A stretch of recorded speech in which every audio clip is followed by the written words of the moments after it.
tidak beres toh dengan kamu. Ada apa toh Supanaka? Wong datang-datang kok makai menutup hidung. Loh. Kenapa toh Supanaka?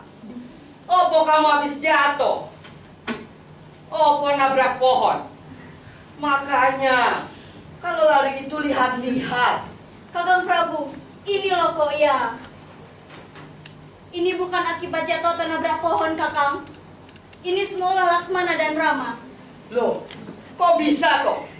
Bagaimana kok ceritanya bisa jadi seperti ini? Seperti biasa, Kakang Prabu.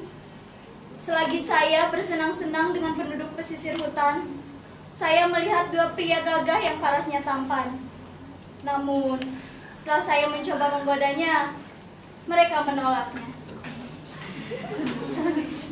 Memang saya menyukai kedua pria tersebut, Kakang. Tetapi saya tahu jika Sri Rama telah memiliki istri tambatan hatinya.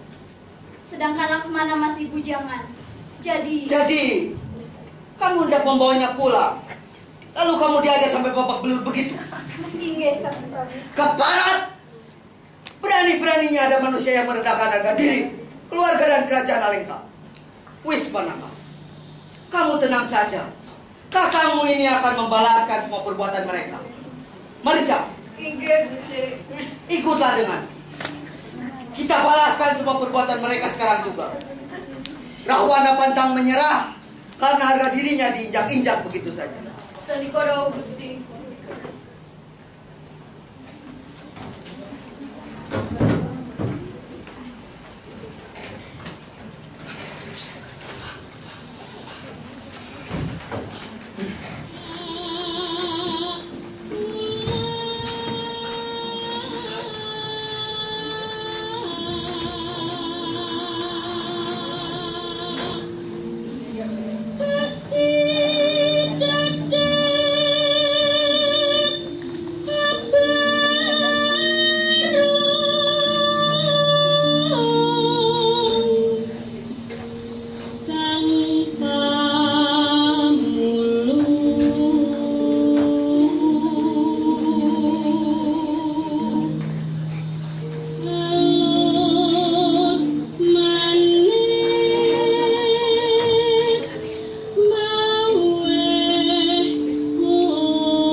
Mas pepujaan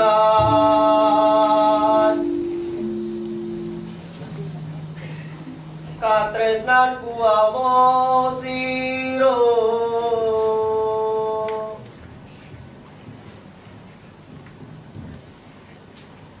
ing dunyo prakten swargane.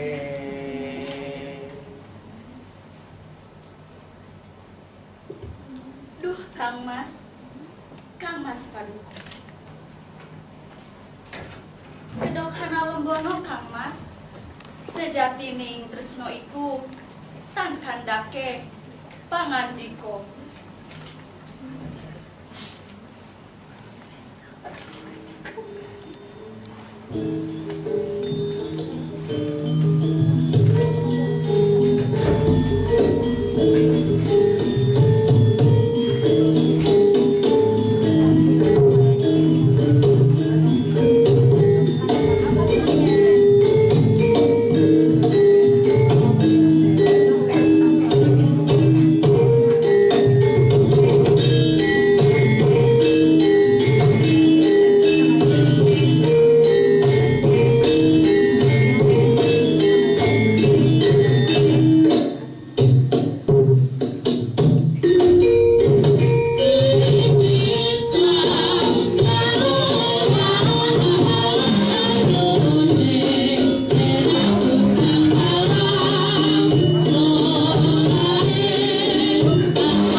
Kakang Mas, betapa lucu dan lincahnya Kijang Mas tersebut, Kakang.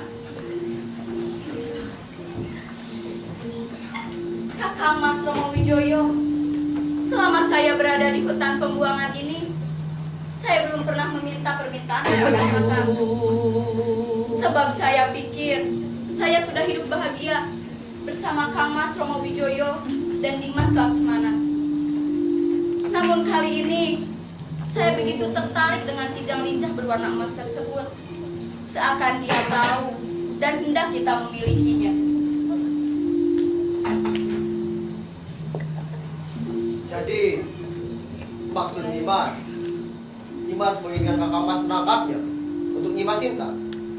Ingsun begitu tertarik dengan kijang mas tersebut, Kakang. Kakang Mas mengerti Nyimas. Kakang Mas akan menangkapnya untuk Nyimas. Tapi jangan sampai kijang tersebut terluka ya, Kakang. Sebab saya sangat cinta dan jatuh cinta kepada tingkah lucunya yang menggemaskan. Kakang Mas sangat mengerti Nyimas. Kakang Mas tidak akan sampai membunuhnya. Perlukah Dimas yang menangkapkan kijang tersebut, Kakang Prabu? Tidak perlu Dimas Laksmana. Ini adalah kewajiban seorang suami untuk membuktikan cintanya kepada seorang istri. Sudi kiranya kau menemani Mbak Yumu ini hingga Kakang kembali bersama kijang buruan tersebut.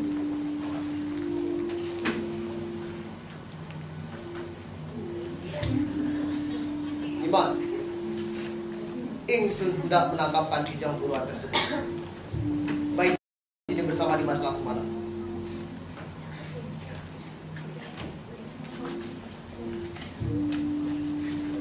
Dimas Laksmana, Kakang titipkan Mbak Yumu ini hingga Kakang kembali bersama kijang buruan tersebut. Sediko dawuh, Kakang Prabu.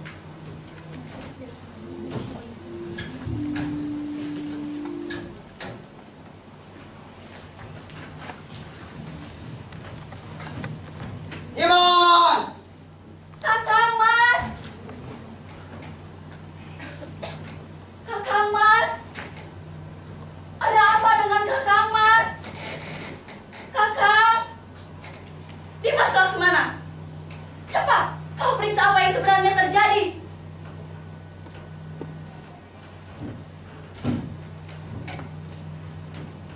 Suara itu ya.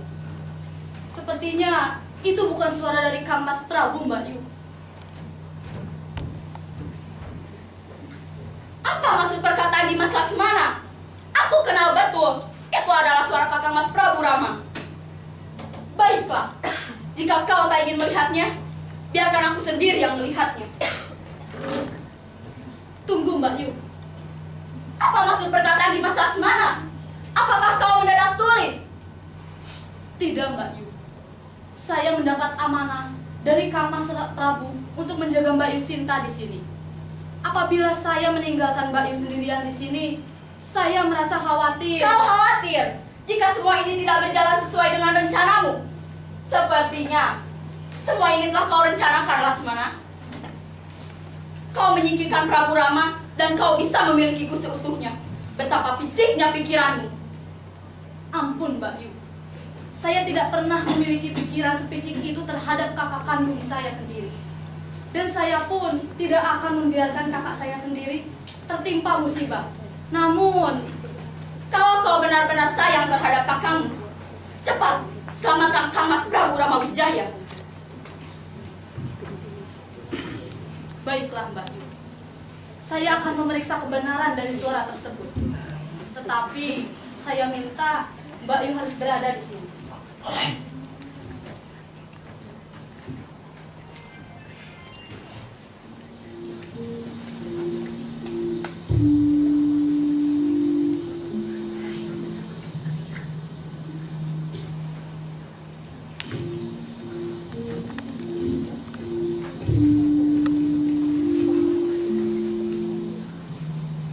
Lingkaran tersebut akan menjaga Mbak Yu Sinta dari raksasa-raksasa. Dan saya harap Mbak Yu tidak keluar dari lingkaran tersebut. Karena ini untuk keselamatan Mbak Yu Sinta sendiri. Baiklah, aku mengerti. Cepat, kau selamatkan Prabu Rama Wijaya. Sendiko dawuh, Mbak Yu.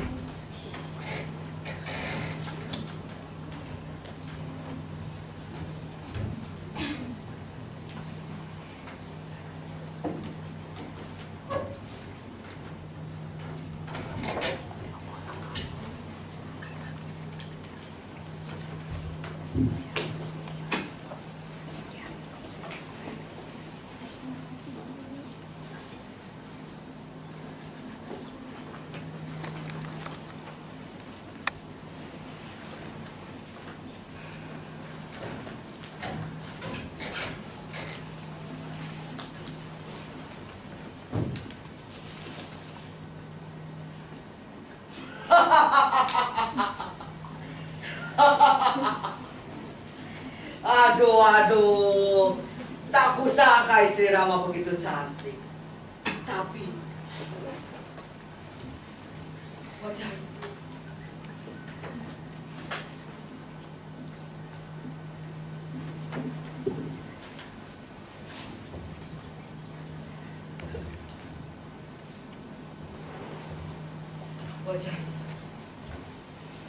aku yakin dia adalah Cemar Widowati. Ya, aku yakin dia adalah Cemar Widowati yang dijanjikan oleh dewa kepadamu. Tapi sepertinya aku tidak bisa membawanya keluar dari negara. Ya, lingkarannya hanya keluarga kerajaan Ayodhya yang bisa membuat lingkaran kain itu. Aku harus mencari cara untuk membawanya keluar dari lingkaran kain itu.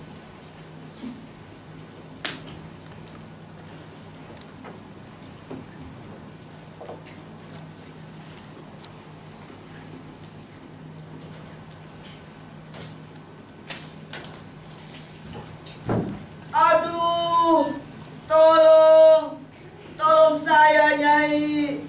Tolong saya, Nyai. Tolong.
Teman siro yayi opo dosa dipun kakang nuwun pinanjuto dewo ento sidatan Sunandi.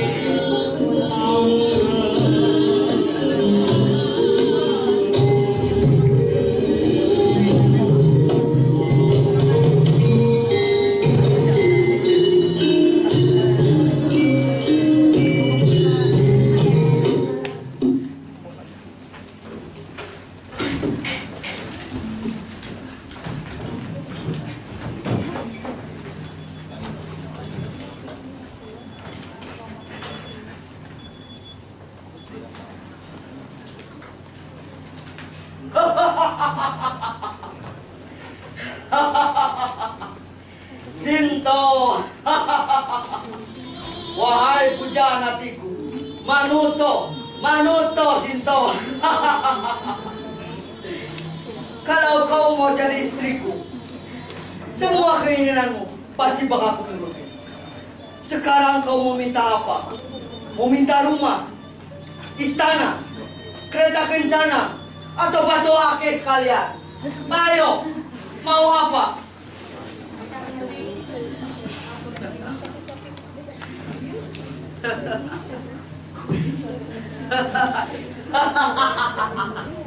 Ayo Sinta.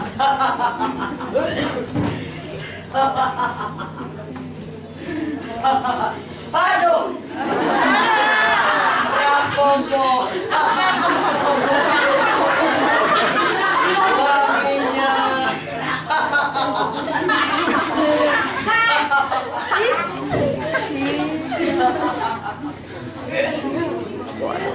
Wanginya.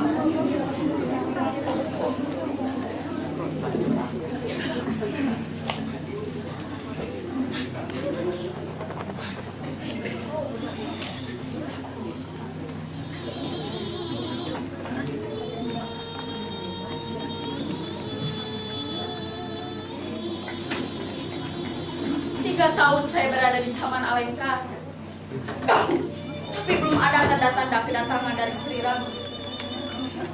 Setiap hari Rahwana datang untuk mengutarakan perasaannya dengan kata-kata yang sama, dengan gombalan-gombalan yang sama, dan dengan kata-kata lembut penuh harapan. Maukah engkau menjadi permaisuriku? Tapi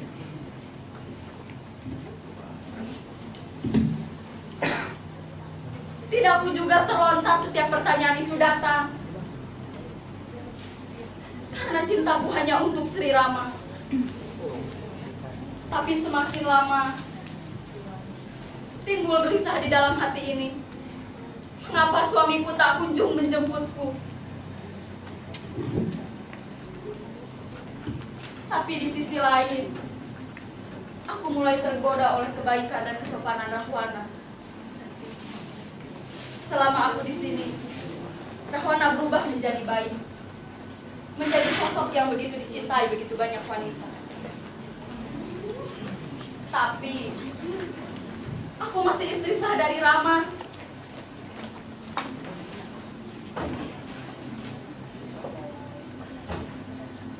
Dan aku tak ingin mengkhianati cintanya kepadaku.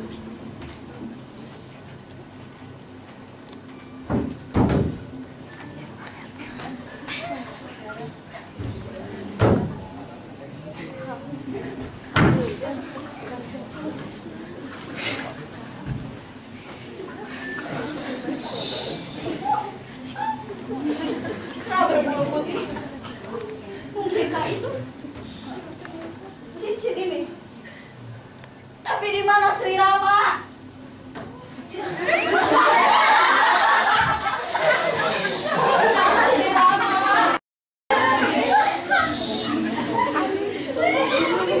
Aku tak ingin dijemput oleh dirimu. Bukan patih dari Ayodhya, bukan Dasarata, apalagi Keikei. Bahkan kau sampaikan pesanku kepada Rama bahwa aku hanya ingin dijemput olehnya.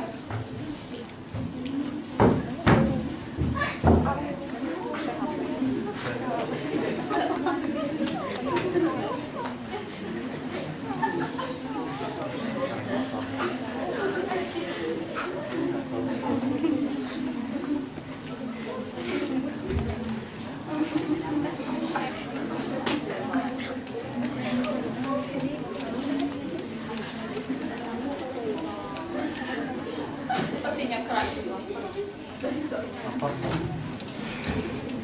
Mengapa Sri Rama menyuruh kera itu untuk datang menjemput?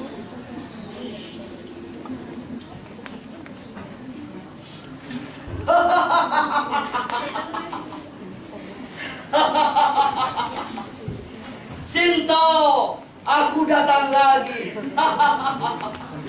Wahai pujaan hatiku.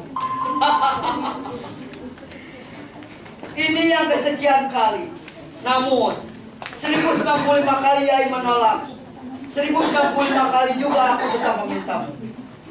Meski 10 muka dan kepalaku, hanya satu, kaulah yang ada dalam pikiranku.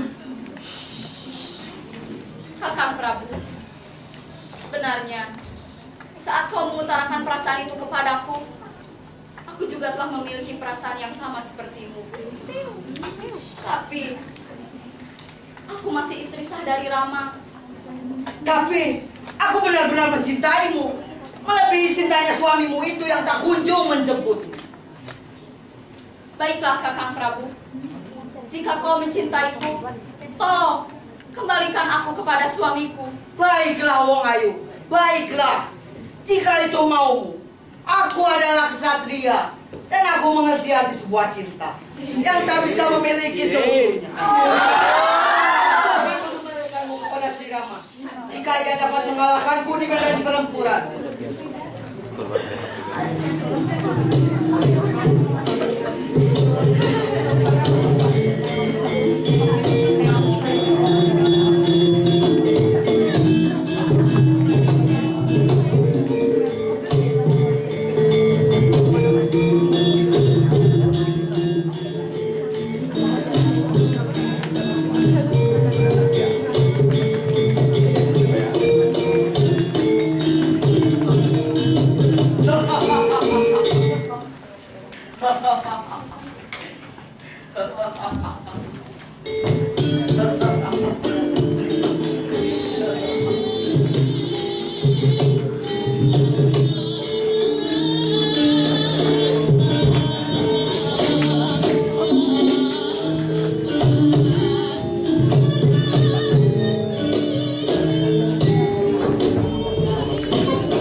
Kakang Prabu, kiranya ada yang membuat hatimu menjadi gelisah.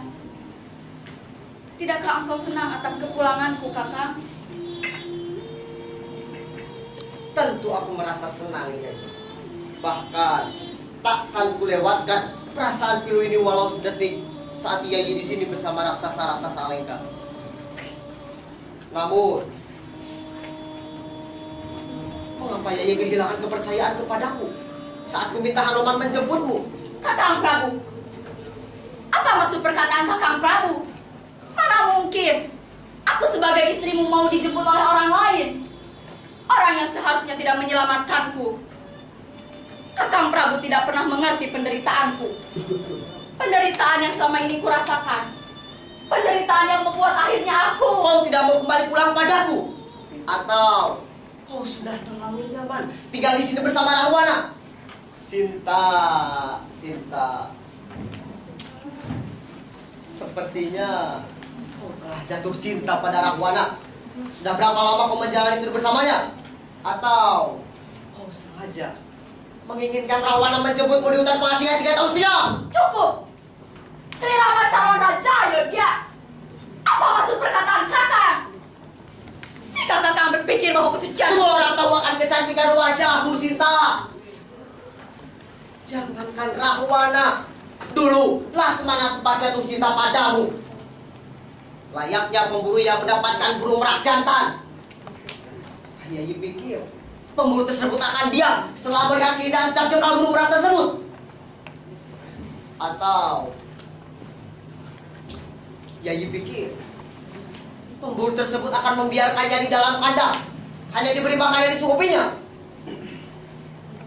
Di mana kebaikan dan kebijaksanaan seorang raja? Raja yang dipuja-puja oleh rakyat Ayodhya. Bahkan Rahwana pun tidak pernah berani menyentuhku dan selalu menghormatiku laksana kesatria. Namun dengan mudahnya engkau menghilangkan itu semua kepadaku. Bagaimana dengan Jatayu, Sinta? Bukankah dia juga hendak menyelamatkanmu? Seharusnya kau bisa berlari dan menjauhi Rahwana ketika mereka berperang merebutkanmu. Apakah kau masih bisa dianggap mempercayaiku? Kau telah membunuh kepercayaanku padamu, Sinta. Sejak awal kau pergi bersama Rahwana. Baiklah Kakang Prabu, aku akan membuat sumpah. Sumpah yang bisa membuktikan kesucianku.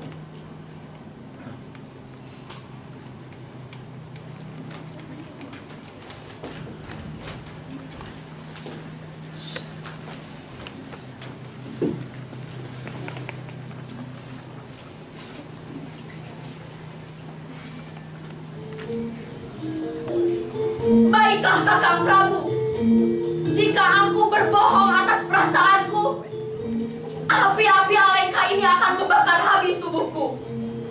Namun, jika aku tidak pernah berbohong atas perasaanku, api-api Alengka ini tidak akan pernah berhenti menyentuhku.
Terima kasih. Assalamualaikum warahmatullahi wabarakatuh. Saya ucapkan selamat ya kepada Brubuh Alengka yang telah menyuguhkan sebuah pertunjukan yang lain, karena jurus atau jenis pertunjukannya berbeda ya. Selamat kepada sutradara. Mungkin ini menghadirkan sebuah sendratari ya, sendratari di mana unsur-unsur tari dan dialog dikombinasikan. Terus ada bahasa-bahasa Jawa yang disuguhkan. Apakah teman-teman mengerti bahasa Jawa itu sendiri atau hanya menghafal saja atau bagaimana? Saya ingin mendengar. Mengerti bahasa-bahasa Jawa yang disampaikan tadi oleh tokoh-tokoh, yang ada beberapa tokoh yang ngobrolnya bahasa Jawa. Bismillahirrahmanirrahim. Assalamualaikum warahmatullahi wabarakatuh. Mungkin tadi ada bahasa Jawa atau nyanyian yang saya nyanyikan. Yang pertama berisi tentang suasana rasa hati Rama kepada Sinta, menunjukkan sebuah sosok bahwa Rama itu jatuh cinta kepada Sinta. Sedangkan yang kedua pas ada pemanahan, dan di sanalah timbul kekecewaan di mana Sinta tidak bisa kembali ke istilahnya ke pangkuan saya, seperti itu. Ya, terima kasih. Berarti teman-teman sudah sudah mencoba untuk menelaah kalimat-kalimat itu dan diwujudkan dalam sebuah aksi atau acting di atas panggung. Di sini saya ada beberapa catatan buat teman-teman, karena ini adalah menggunakan unsur tari juga ya, unsur tari. Jadi teman-teman saya harapkan untuk kedepannya, buat sutradara juga buat kedepannya, jadi memang pelajaran-pelajaran karena mau tidak mau ya, karena unsur ininya ada dominannya juga ada unsur tari di luar dialog, berarti harus penguasaan tarinya itu yang lebih lebih minimal, lebih bahasa tubuhnya digambarkan oleh tari gitu ya, minimal lebih mendekati gitu. Dan memang ini adalah pelajaran yang sangat berharga sekali, dimana teman-teman tidak belajar tari tiba-tiba harus belajar tari. Cuman mungkin untuk wilayah kesempurnaannya masih lebih jauh, tapi secara keutuhan ini sudah bagus ya. Terus itu yang pertama, penguasaan bahasa tubuh tari. Yang kedua, karena di sini berapa adegan yang ditampilkan? Adegan di ruangan mana saja? Ada babak berapa adegan? Ada 7 babak, terus adegannya ada waktu 2-3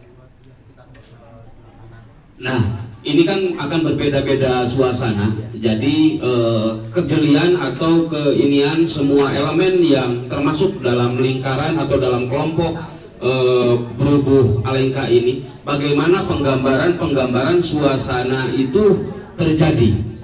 Apalagi di sini ada adegan hutan ya, ada adegan penyekapan, terus ada adegan perang, itu sudah beda-beda wilayah, beda-beda suasana. Nah, kenapa misalkan pohon-pohon itu bisa dengan simbol-simbol yang lain bisa dihadirkan, jadi tidak disimpan di situ saja. Nah, ini mungkin kejelian atau ke tarapti, itu bahasa Indonesia apa ya?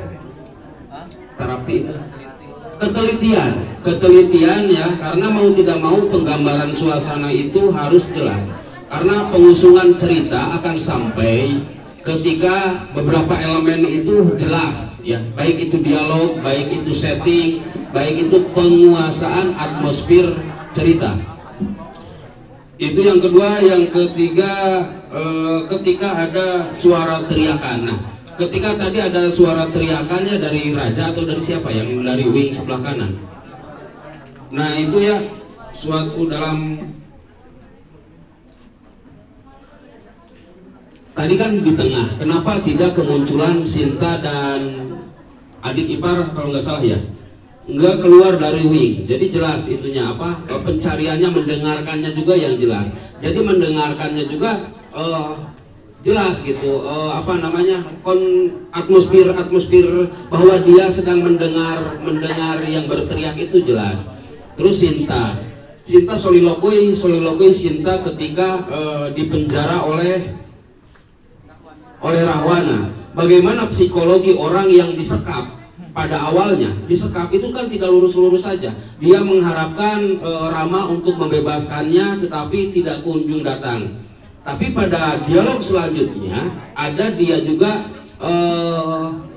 pada akhirnya menyerah karena kebaikan si Rahwana. Nah, disinilah ada efek psikologi, penggalian efek psikologi yang berdasarkan dari teks-teks dialog yang dibangun. Nah itu, jadi tidak lurus-lurus saja.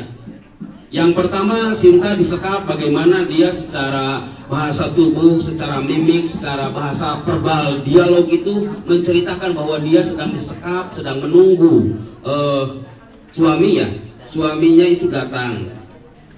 Psikologi tokohnya itu tidak kelihatan itu.